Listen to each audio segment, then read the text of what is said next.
ঝকঝকে আলো আর জমকালো আয়োজন, তার মাঝখানে কিন্তু কলকাতায় লঞ্চ করলো Vivo X300 FE আর Vivo X300 Ultra। Reliance digital এবং ভিভোর যৌথ উদ্যোগে কিন্তু আজকের এই অনুষ্ঠান জমজমাট ছিল।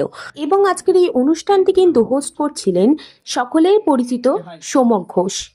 ক্যামেরা থেকে এআই যাই বলুন না কেন, একাধিক নতুন ফিচার রয়েছে কিন্তু এই দুটি স্মার্টফোনে, এবং এই দুটি স্মার্টফোন কিন্তু টার্গেট করছে নতুন প্রজন্মকে।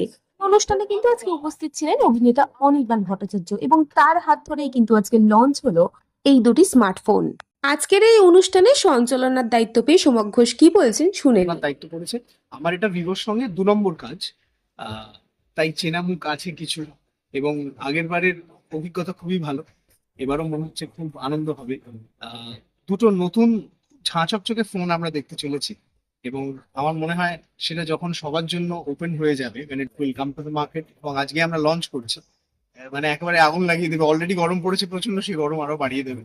তো ভিভোর সঙ্গে আমার অভিজ্ঞতা খুবই ভালো। Very excited for this evening. So yeah, let's see. যে কোনো শুভ সূচনাই ভালো।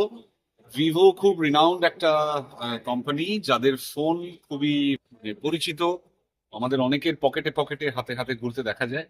তাদের আজকে X300 Ultra এবং X300 FE এই দুটো মডেল আজকে লঞ্চ হলো, এবং আমি সেইটাতে থাকতে পেরে, সেই ফোনটা লঞ্চ করতে পেরে খুবই আনন্দিত, আহ্লাদিত, অনার্ড। এবং তার থেকেও বেশি আমি উত্তেজিত এবং আনন্দিত যে একটু পরেই লঞ্চ অনুষ্ঠানে আমাদের বাংলা গানের দল হুলিগানিজমের অনুষ্ঠান।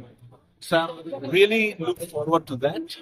আমাকে এখন চট করে চলে যেতে হবে, পোশাক টোশাক চেঞ্জ করে। আমার দলের সমস্ত সদস্যরা তৈরি, আমাকে তৈরি হয়ে ইমিডিয়েটলি স্টেজে আসবে। Thank you.